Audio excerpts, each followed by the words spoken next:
السلام عليكم ورحمة الله وبركاته. حياكم الله وبياكم وجعل الجنة مثواكم. اللهم صل وسلم على حبيبنا ونبينا محمد صلى الله عليه وسلم. أهلا وسهلا بكم مجددا في قناتكم دكتور بين كيلر. اليوم بإذن الله سنتناول الدرس الثاني من مقياس علم التشريح. نبدأ على بركة الله. Alors, bonjour, j'espère que vous êtes en bonne santé. On va aujourd'hui aborder le cours de l'anatomie intitulé la ceinture scapulaire ou claviculaire. C'est le premier cours du chapitre ostéologie. Et on va commencer immédiatement par la définition. La ceinture scapulaire ou bien claviculaire est une formation osseuse constituée par deux os pairs, la clavicule et la scapula ou l'omoplate. Cette ceinture relie les membres supérieurs au tronc ou au squelette axial.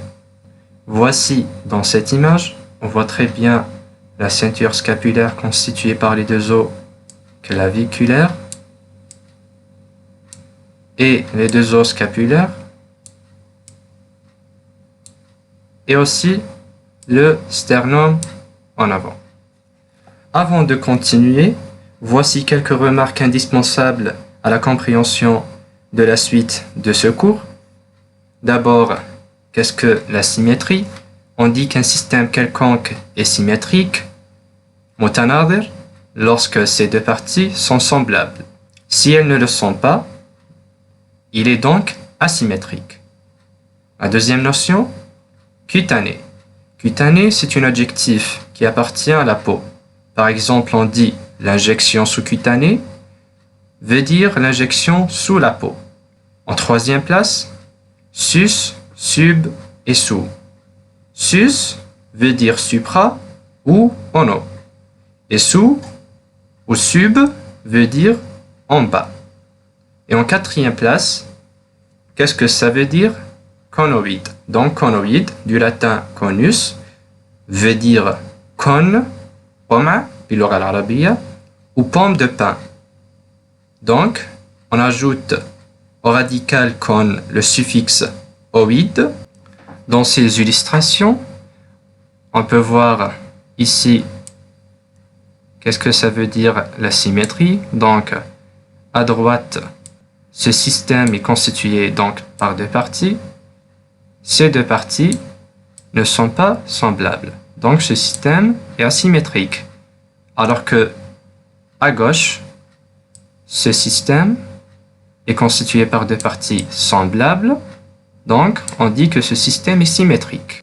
La deuxième notion, c'est conoïde. Donc on a dit que conoïde vient du mot latin conus, qui veut dire cône, pomme, باللغة العربية, ou bien pomme de pin. Alors on continue. Ligament et tendon. Donc le ligament, c'est une bande de tissu conjonctif, nasij dham, courte, un élément de liaison entre deux os. Donc le ligament sert de liaison entre deux os. Alors que le tendon est une bande de tissu conjonctif large et épaisse, sert de liaison entre le muscle et l'os. Donc le muscle s'attache sur l'os par le tendon. Et finalement, voici quelques synonymes qui peuvent vous aider pour comprendre mieux ce cours. Donc, en dedans veut dire à l'intérieur, en dehors à l'extérieur, diaphyse corps, épiphyse extrémité, c'est la même chose, piriforme veut dire qui a la forme de poire, al-ijas, se prolonge, se projette ou bien se continuer en le même sens. Dans ces deux photos, on voit qu'est-ce qu'un tendon. Donc ici, on a un muscle qui s'attache sur l'os par le tendon. La même chose ici. Donc, on a le tendon d'Achille ici. Ce muscle jumeau se fixe sur cet os, le calcanéum, par le tendon d'Achille. Alors que dans cette photo, située à gauche, un ligament veut dire un élément qui sert de liaison entre deux os. Donc on a ici l'os tibia et ici on a l'os fémur. Donc il sert de liaison entre le fémur et le radius dans cet exemple. La photo située à droite montre qu'est-ce que ça veut dire piriforme, donc qui a la forme de poire. Alors, on commence par la clavicule. Donc la clavicule est située à la partie antéro-supérieure du thorax. Elle est sous-cutanée. On a déjà vu qu'est-ce que veut dire cutanée, donc sous la peau. Elle est palpable. On peut la toucher. Elle est tendue transversalement entre le sternum et l'acromion de la scapula. Elle est longue, paire, donc on a deux os claviculaires, et asymétrique, donc ces deux parties, droite et gauche, ne sont pas semblables. Elle est allongée en S étirée ou italique. Elle est mobile, dont elle assure les mouvements du complexe de l'épaule. On peut voir très bien ici que la clavicule est allongée en S italique, comme dans cette photo-là. Vous pouvez voir qu'est-ce qu'un S italique. Et puis on a les articulations. La clavicule s'articule en dedans, donc à l'intérieur avec le sternum, en dedans et en bas avec le premier cartilage costal et en dehors avec l'acromion de la scapula. Vous voyez ici, on a la clavicule. Elle s'articule en dehors avec l'acromion de la scapula, en bas et en dedans avec le premier cartilage costal et en dedans avec le sternum. La description, donc, ou l'anatomie descriptive. La clavicule comprend une diaphyse ou un corps et deux épiphyses ou deux extrémités. Donc, la diaphyse, elle est aplatie et présente à décrire deux faces, supérieure et inférieure, et deux bords, antérieur et postérieur. La face supérieure, elle est convexe, donc bombée, elle est lisse, elle n'est pas rugueuse, elle est sous-cutanée, donc elle est palpable. La face inférieure présente au milieu la gouttière du muscle subclavier, en dedans l'empreinte du ligament costo-claviculaire et en dehors le tubercule conoïde. On a déjà vu qu'est-ce que veut dire conoïde, qui a la forme du cône ou du pompe de pin, la ligne trapézoïde et l'empreinte des ligaments coraco-claviculaires. Donc on a le ligament coraco-claviculaire conoïde et le ligament coraco-claviculaire trapézoïde. Alors, on commence d'abord par le corps de la clavicule ou la diaphyse. La diaphyse est située là. Et extérieurement, on a les épiphyses. La face supérieure du corps, elle est lisse et convexe et sous-cutanée. On peut la palper. Alors que la face inférieure présente d'abord la gouttière du muscle subclavier, le tubercule conoïde et la ligne trapézoïde pour l'insertion des ligaments coraco-claviculaires conoïde et trapézoïde, le bord antérieur de la clavicule dans l'insertion en muscle deltoïde en dehors, et ici on a l'empreinte du ligament costo-claviculaire. On continue par les bords. En première place, on a le bord antérieur. Le bord antérieur présente une convexité au deux tiers médial et une concavité au tiers latéral, plus le tubercule deltoïdien qui donne l'insertion au muscle deltoïde. Alors que le bord postérieur, sa courbure est inversée par rapport au bord antérieur, donc il présente une convexité au tiers médial et une concavité au deux tiers latéral. Puis on a les épiphyses ou les extrémités de la clavicule. L'extrémité interne, dite aussi sternale, elle s'articule avec le sternum et le premier cartilage costal, alors que l'extrémité externe ou l'épiphyse externe, dite aussi acromia, s'articule avec l'acromion de la scapula. Dans cette photo, on peut voir très bien ici le ligament sterno-claviculaire antérieur et là le ligament costo-claviculaire. Costo provient des côtes et claviculaire provient de la clavicule, donc cet ligament sert de liaison entre la clavicule et le premier cartilage costal. Et ici on peut voir le muscle subclavier qui a d'origine la première côte et il se termine dans la gouttière subclavière de la face inférieure de la clavicule. Comme ça, on a terminé avec la clavicule. On commence tout de suite avec la scapula. Donc la scapula est plaquée ou impliquée derrière la cage thoracique, al-qafas sadri. Elle est inclue entre la deuxième et la septième côte. Elle a une forme triangulaire, elle est paire et asymétrique. Et elle est mobile, donc elle réalise un mouvement de glissement sur la paroi thoracique. Elle s'articule avec la clavicule et avec l'humérus. Elle s'articule en dehors avec l'humérus et avec la clavicule en haut. Puis, on a l'anatomie descriptive. Donc, la scapula présente à décrire deux faces, ventrale et dorsale, trois bords supérieur, médial, latéral et trois angles supérieur, latéral et inférieur. On commence par les faces. La face antérieure, elle est concave. Elle présente à décrire la fosse subscapulaire, les crêtes osseuses au nombre de 3 à 4, le pilier de la scapula, la gouttière du bord axillaire. Cette face donne insertion muscle subscapulaire et au dentelé antérieur. Donc, dans cette photo, on voit la face antérieure de la scapula. Elle présente la fosse subscapulaire avec les crêtes osseuses en nombre de 3 à 4, avec le pilier de la scapula qui ressemble à un pilier d'un bâtiment ici dans la photo à droite. Et finalement, on a la gouttière du bord axillaire. La face dorsale, elle présente l'épine de la scapula. L'épine de la scapula est une lame osseuse triangulaire. Elle est constituée par 3 parties. D'abord, on a la surface triangulaire, puis le tubercule du trapèze, et finalement, elle se prolonge en dehors, ou elle se projette, ou elle se continue en dehors, par l'acromion. La face dorsale est divisée par l'épine de la scapula en 2 fosses, la fosse supraépineuse et la fosse infraépineuse. Cette photo montre la face dorsale de la scapula. On peut voir ici l'épine de la scapula. C'est une lame osseuse triangulaire constituée par 3 parties successives. D'abord, on a la surface triangulaire, et puis le tubercule du trapèze, et finalement, elle se continue en dehors par l'acromion. Cette épine divise la face dorsale de la scapula en 2 régions. D'abord, on a la fosse supraépineuse ici, et en bas, la fosse sub- ou infraépineuse. Ces 2 photos montrent que l'épine de la scapula, ici, ressemble à une épine végétale, comme vous voyez ici dans cette photo à droite.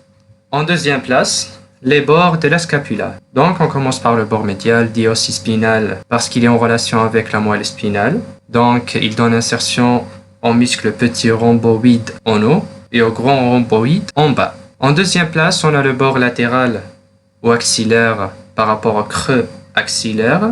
Donc, il présente le pilier de la scapula.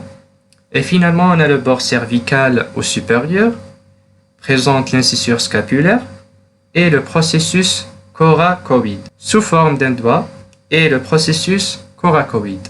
Ce processus se présente sous forme d'un doigt demi-fléchi. Il donne insertion au muscle petit pectoral, coracobrachial et le chef court du biceps brachial. Il donne aussi insertion au ligament coracoclaviculaire, coracoacromial et finalement le coraco-huméral. Dans cette photo, vous voyez ici la clavicule, elle s'articule en dehors avec l'acromion. Et ici, on a le processus coracoïde qui se présente sous forme d'un doigt demi-fléchi. Il donne également insertion au muscle coracobrachial et au biceps brachial, etc. Et finalement, on va aborder les angles de la scapula. On commence par l'angle supéromédial. L'angle supéromédial donne insertion au muscle élévateur de la scapula. On va voir ensemble tous ces muscles dans la photo en 3D à la fin de cette vidéo. Ne vous inquiétez pas. En deuxième place, on a l'angle inférieur ou la pointe scapulaire, répond à la 7e côte. Et finalement, on a l'angle supérolatéral qui présente d'abord la cavité glénoïde. La cavité glénoïde est une surface articulaire piriforme, donc elle ressemble à une poire. Elle est articulaire avec la tête humérale et elle est chancrée en avant, donc elle présente l'incisure glénoïdale. L'angle supérolatéral présente aussi le col de la scapula qui supporte la cavité glénoïde, le tubercule supraglénoïdal dans l'insertion chef-long du biceps brachial, et le tubercule infraglénoïdal dans l'insertion chef-long du triceps brachial. Dans cette dernière photo, on voit très bien les 3 angles de la scapula, D'abord, on a l'angle inférieur ou la pointe de la scapula qui répond au 7e côte. En deuxième place, on a l'angle supéromédial qui donne l'insertion au muscle élévateur de la scapula. Et finalement, on a l'angle supérolatéral qui présente la cavité glénoïde articulaire avec la tête humérale, surmontée par le tubercule supraglénoïdal. Et en bas, on trouve le tubercule infraglénoïdal. Comme ça, on a terminé notre cours d'aujourd'hui, la ceinture scapulaire. Maintenant, on va faire une application très rapide sur quelques QCM pour fixer les informations obtenues aujourd'hui. Si vous n'avez pas encore regardé la première épisode, je vous recommande de la regarder d'abord et puis reviens ici pour maîtriser vos connaissances. On commence par ces propositions concernent l'étude anatomique. L'anatomie est la science qui permet l'étude de la structure des êtres organisés. Le terme anatomie, c'est disséquer suivant un seul plan. L'anatomie descriptive étudie la morphologie des différentes structures du corps humain. La position de référence est décrite par les mains en pronation. Et finalement, un système est un ensemble d'appareils de même nature. Je vous donne 3 secondes pour réfléchir. Alors, la première proposition est juste. L'anatomie est la science qui permet l'étude de la structure des êtres organisés. B. Le terme anatomie, c'est disséquer suivant un seul plan. C'est faux. Le terme anatomie, comme on a déjà vu dans la première épisode, anatomie veut dire dissection selon les 3 plans de l'espace. C. L'anatomie descriptive étudie la morphologie des différentes structures du corps humain, c'est vrai. D. La position de référence est décrite par les mains en pronation, c'est faux. La position de référence ou la position zéro anatomique est décrite par les mains en supination, dont les paumes de main sont orientées en avant ou en haut. Et finalement, un système est un ensemble d'appareils de même nature, c'est faux. Un système ou un appareil est un ensemble d'organes. Passons maintenant au deuxième QCM. Les caractéristiques de l'axe longitudinal ou l'axe crânio-caudal. Il est perpendiculaire à l'axe transversal. Il est parallèle à l'axe frontal. C'est l'intersection des 3 plans. Il est perpendiculaire au plan sagittal. Il est vertical de direction antéro-postérieure. Je vous donne aussi 3 secondes pour réfléchir. Alors, la première proposition, il est perpendiculaire à l'axe transversal, est juste. B, il est parallèle à l'axe frontal. C'est faux. Il est perpendiculaire à l'axe frontal. C'est l'intersection des 3 plans. C'est faux.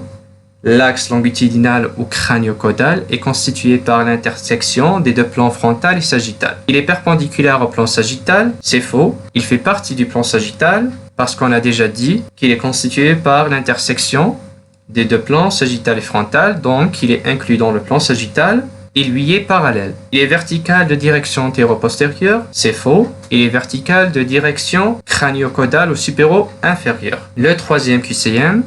Ces propositions concernent le vocabulaire anatomique. Les 3 plans de l'espace sont perpendiculaires entre eux. Le plan sagittal paramédian sépare le corps en 2 parties identiques. L'axe transversal peut être inclus dans un plan frontal. La fermeture de l'angle entre 2 segments mobiles détermine l'extension. L'axe de la main passe par le 2e doigt. Allez, 3 secondes. La première proposition. Les 3 plans de l'espace sont perpendiculaires entre eux. C'est vrai. Le plan sagittal paramédian sépare le corps en 2 parties identiques. C'est faux. On a le plan sagittal médian qui sépare le corps en 2 parties identiques. L'axe transversal peut être inclus dans un plan frontal. Oui, c'est vrai, parce que l'axe transversal ou l'axe droite-gauche ou médiolatéral est constitué par l'intersection des 2 plans frontal et transversal, donc il fait partie du plan frontal. La fermeture de l'angle entre 2 segments mobiles détermine l'extension, c'est faux. On a déjà vu dans la première épisode que la fermeture ou la diminution de l'angle entre 2 parties du corps détermine ou définit la flexion. Et finalement, on a l'axe de la main passe par le 2e doigt, c'est faux. L'axe de la main passe par le doigt médian ou le 3e doigt. Passons maintenant au 4e QCM. Donc, l'os claviculaire présente les caractéristiques suivantes. Une concavité latérale en arrière, une extrémité médiale aplatie, une surface supérieure rugueuse, articulaire en dehors avec le processus acromial de la scapula, est un os reliant le rachis au membre thoracique. Alors, la première proposition, une concavité latérale en arrière, c'est faux. Soit une concavité latérale en avant, soit une convexité latérale en arrière. B. Une extrémité médiale aplatie, c'est faux. Il présente une extrémité médiale volumineuse. Une surface supérieure rugueuse, c'est faux. Il présente une surface supérieure lisse, Meltzer. D. Articulaire en dehors avec le processus acromial de la scapula, c'est vrai. Et finalement, un os reliant le rachis au membre thoracique, c'est faux. C'est un os qui contribue à la formation de la ceinture scapulaire qui rattache le membre supérieur au tronc. Le cinquième QCM, proposition concerne l'os clavicule. A. Présente une concavité latérale en arrière. B. Une extrémité médiale aplatie. C. Un sillon creusé sur sa face inférieure. D. Articulaire en dehors avec le processus acromial de la scapula. Et finalement, os pair et symétrique. Il présente une concavité latérale en arrière, c'est faux. Il présente soit une convexité latérale en arrière, soit une concavité latérale en avant. B. Une extrémité médiale aplatie volumineuse, c'est faux. Un sillon creusé sur sa face inférieure, c'est vrai. Et ce sillon est dit le sillon subclavier ou articulaire en dehors avec le processus acromial de la scapula, c'est vrai. Et finalement, un os pair est symétrique. C'est faux, un os pair est asymétrique car ces deux parties, droite et gauche, ne sont pas semblables. Puis on a ces propositions concernent l'os clavicule aussi. Elle est convexe dans ses deux tiers latéraux du bord ventral. Le tubercule deltoïdien se trouve sur le bord ventral. Sa face inférieure est lisse. C'est l'os de liaison entre le rachis et le membre thoracique. Sa grosse extrémité est latérale. Je vous donne 3 secondes. Alors, la première proposition, elle est convexe dans ces deux tiers latéraux du bord ventral. Elle est fausse. Elle est soit convexe dans ces deux tiers latéraux du bord dorsal, soit elle est concave dans ces deux tiers latéraux du bord ventral. B. Le tubercule deltoïdien se trouve sur le bord ventral. C'est vrai. C. Sa face inférieure est lisse. C'est faux, sa face inférieure est rugueuse car elle présente plusieurs reliefs. D, c'est l'os de liaison entre le rachis et le membre thoracique.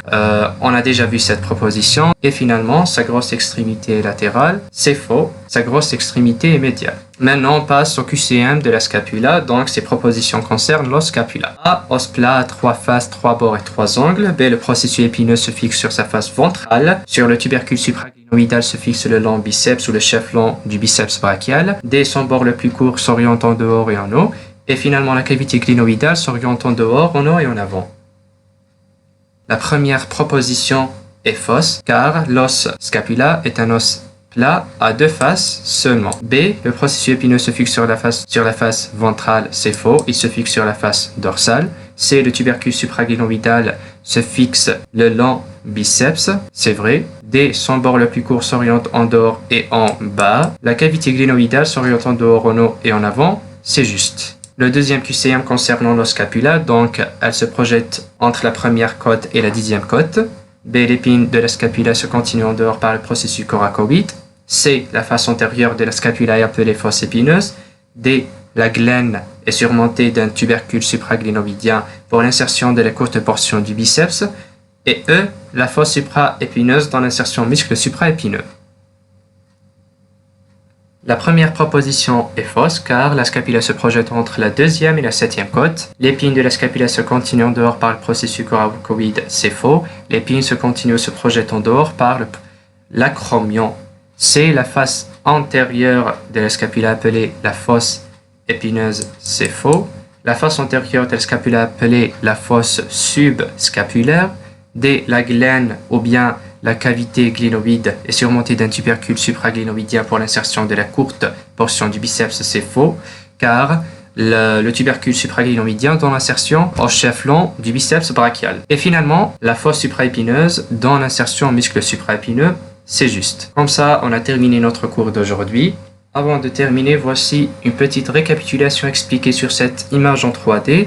Donc, on a la clavicule ici, elle est située à la partie antéro-supérieure du thorax. Donc, comme vous voyez ici, c'est la face supérieure de la clavicule, elle est lisse et convexe et sous-cutanée. Et la face inférieure présente ici le sillon du muscle subclavier. On a ici le tubercule conoïde et la ligne trapézoïde pour l'insertion des ligaments coraco-claviculaires. Et là, on a l'empreinte du ligament costo-claviculaire. Et là, on peut voir la scapula, c'est la face dorsale de la scapula. On a ici l'épine de la scapula. comme vous voyez ici. Elle est constituée par 3 segments. D'abord, on a la surface triangulaire ici, puis le processus trapézoïde, et finalement se projette en dehors par l'acromion. La face antérieure de la scapula présente la fosse subscapulaire avec le pilier de la scapula situé ici et les crêtes osseuses en nombre de 3 à 4. Et là, on a la cavité glénoïde surmontée par le tubercule supraglénoïdien et en bas le tubercule infraglénoïdien. Et on a ici le processus coracoïde sous forme d'un doigt semi-fléchi. Vous voyez ici la première côte et le sternum. Et là, vous pouvez voir très bien, ici on a le processus coracoïde surmonté par la clavicule. On a ici le ligament coraco-claviculaire, la portion trapézoïde qui se termine sur la ligne trapézoïde de la face inférieure de la clavicule. Et ici, on a le ligament coraco-claviculaire, la portion conoïde, qui se termine sur le tubercule conoïde de la face inférieure de la clavicule. Et là, on a le muscle subclavier. Ce muscle s'insère sur la première côte ou sur le premier cartilage costal ici et se termine sur la face inférieure où se trouve la gouttière subclavière de la clavicule, ici. Maintenant, on a le muscle deltoïde, le bord antérieur de la clavicule ici dans l'insertion en muscle deltoïde. Et maintenant, vous voyez ici les deux muscles petit rhomboïde et grand rhomboïde qui se fixent sur le bord axial de la scapula. On a ici le petit rhomboïde. Donc, le petit rhomboïde, il s'insère sur le bord axial ou interne de la scapula. Il se termine sur C7 et T1. Alors que le grand rhomboïde, il s'insère aussi sur le bord axial de la scapula, mais il se termine sur les vertèbres de T2 à T5. Maintenant, on a ici le muscle élévateur de la scapula. Le muscle élévateur de la scapula s'insère sur l'angle supéromédial de la scapula ici. Ce muscle se termine sur les vertèbres de C1 à C4. On a ici le muscle coraco-brachial. Donc, le muscle coraco-brachial s'insère sur le processus coracoïde de la scapula et se termine sur la face interne de l'humérus. Maintenant, on a ici le muscle biceps brachial avec ses deux chefs, le chef long et le chef court. Donc, ici, on a le chef long, il s'insère sur le tubercule supraglénoïdien, comme vous voyez ici. Et il se termine sur la face interne du radius. Alors que le chef court du biceps brachial s'insère sur le processus coracoïde.